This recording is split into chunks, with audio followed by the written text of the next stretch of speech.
Tergabung di grup C dengan para langganan Piala Dunia, tentu saja tak sedikit yang merasa ragu kalau timnas Indonesia bakal bisa bersaing. Akan tetapi, mungkin semua lupa kalau timnas Indonesia sekarang tentu saja udah berbeda. Dan bisa dibilang, dalam 1 tahun terakhir, perkembangan skuad Garuda ini nyata adanya, terutama setelah masuknya para pemain diaspora baru. Meski begitu, tetap saja masih banyak yang merasa kalau timnas Indonesia hanya akan bernasib sama seperti Thailand dan Vietnam yang ada di 2 edisi sebelumnya, babak belur di round 3. Namun saat melihat kedalaman skuad dan perkembangan pesat timnas Indonesia, beberapa pemain dan staf pelatih timnas Jepang bahkan memberikan respek tinggi kepada timnas Indonesia. Dan untuk itu, lihatlah bagaimana pemain dan staf pelatih Jepang memberikan respek kepada timnas Indonesia.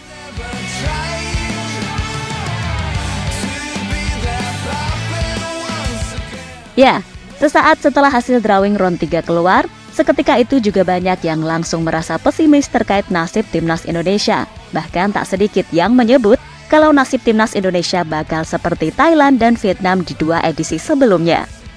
Tentu kita masih ingat, di kualifikasi Piala Dunia 2018, Thailand yang ketika itu masih disebut sebagai Raja ASEAN dan tergabung bersama Jepang, Arab Saudi, Australia, Uni Emirat Arab, dan Irak di round 3 harus nyungsep di dasar klasemen dan cuma mampu mengoleksi 2 poin saja. Yang dimana artinya, di round 3 tersebut tim Gajah Putih sama sekali gak bisa meraih kemenangan dari 10 kali pertandingan. Dan parahnya lagi, selisih gol mereka adalah minus 18.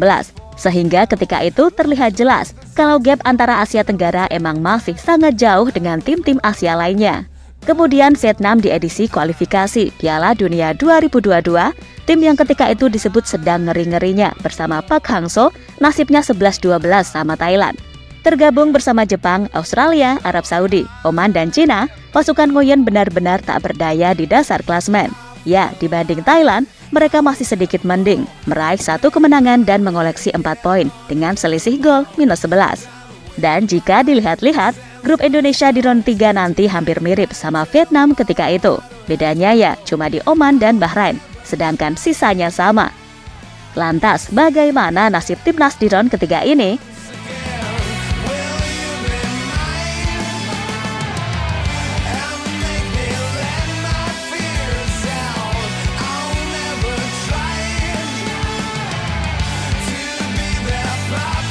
Ya memang dari awal kami menyebut peluang Indonesia di round ketiga adalah 30-40%. Dan itu tergantung dari kedalaman skuad yang kalau bertambah berarti persentasenya juga nambah. Tapi kalau enggak, ya udah masih segitu atau malah bisa kurang. Intinya kita realistis aja, oke? Namun bukan berarti Indonesia bakal bernasib sama seperti Thailand dan Vietnam kan? Harusnya sih enggak. Karena dari sisi kekuatan, dengan adanya pemain-pemain dari Eropa, Indonesia setidaknya definitely punya peluang untuk mencuri angka dari Arab Saudi, Bahrain, dan Cina. Lupakan dulu soal Jepang dan Australia. Karena bagaimanapun, Arab Saudi, Bahrain, dan Cina kemungkinan juga akan kalah melawan mereka.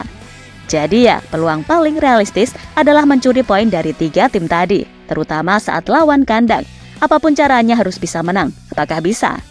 Ya bisa aja, karena kualitas kita sebenarnya mampu kok. Asal nggak blunder-blunder tolol aja sama lebih klinis di depan gawang. Itulah kenapa penambahan pemain grade A sangat dibutuhkan dalam level pertandingan semacam ini. Dan mudah-mudahan minimal gelombang 1 yakni Martin Paes, Ole Romani, dan Kevin Dix bisa segera menyusul Jens Leven yang udah siap main.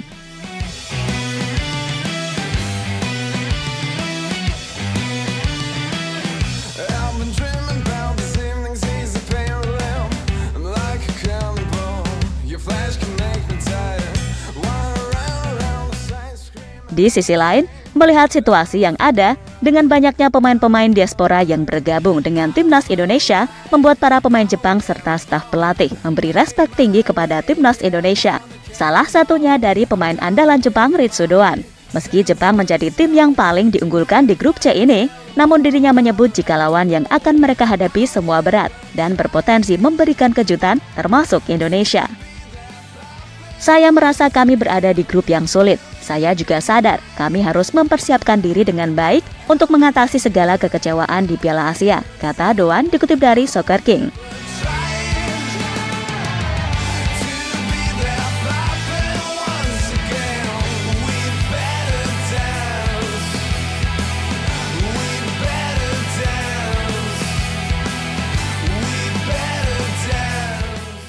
Takumi Minamino, Indonesia tim cukup menakutkan. Tak hanya Ritsu doan, mantan pemain Liverpool yang kini bergabung dengan AS Monaco, Takumi Minamino, juga memberikan respek kepada timnas Indonesia. Terutama saat dirinya melihat banyak pemain Eropa yang mulai bergabung dengan skuad Garuda. Bahkan Minamino menyebut kalau timnas Indonesia adalah tim yang cukup menakutkan. Arab Saudi dan Australia bagi saya adalah tim kuat di Asia, kata Minamino. Tim tanda sangat tangguh, terutama jarak tempuh dan atmosfernya.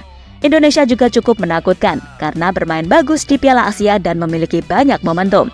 Ini adalah grup yang Anda tidak boleh lengah bahkan dalam satu pertandingan, ujarnya, dilansir dari Nikan Sport.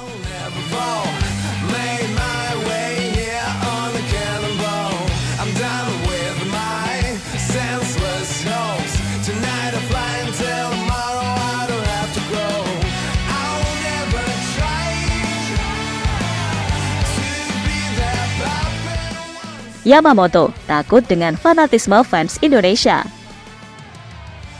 Direktur Konfederasi Sepak Bola Jepang, Makasuni Yamamoto, menyatakan kalau timnas Indonesia merupakan lawan berat di kualifikasi Piala Dunia Round 3. Selain itu, Yamamoto juga mengaku khawatir supporter Indonesia yang terkenal dengan fanatismenya bisa menjatuhkan mental pemain Jepang saat bertandang ke Stadion GBK. Kita menyadari bahwa perkembangan sepak bola Indonesia yang semakin membaik akhir-akhir ini dapat menjadi ancaman bagi Jepang, kata Yamamoto di YouTube Harimau Malaya Minggu 30 Juni 2024.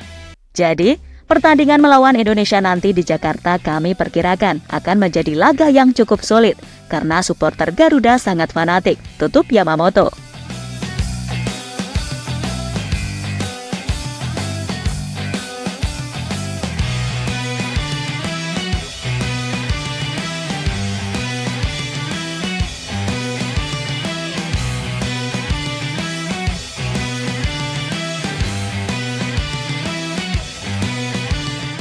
Ya, meski mendapatkan banyak respek dari para pemain Jepang, namun kita tak boleh lengah. Ingat, Jepang adalah calon tim paling kuat di round 3 ini. Mereka adalah langganan Piala Dunia dan sebaiknya kita mempersiapkan tim sebaik mungkin agar tak menjadi bulan-bulanan para raksasa Asia di round ketiga nanti. Tetap semangat dan semoga Indonesia selalu diberikan keberuntungan dan kelancaran.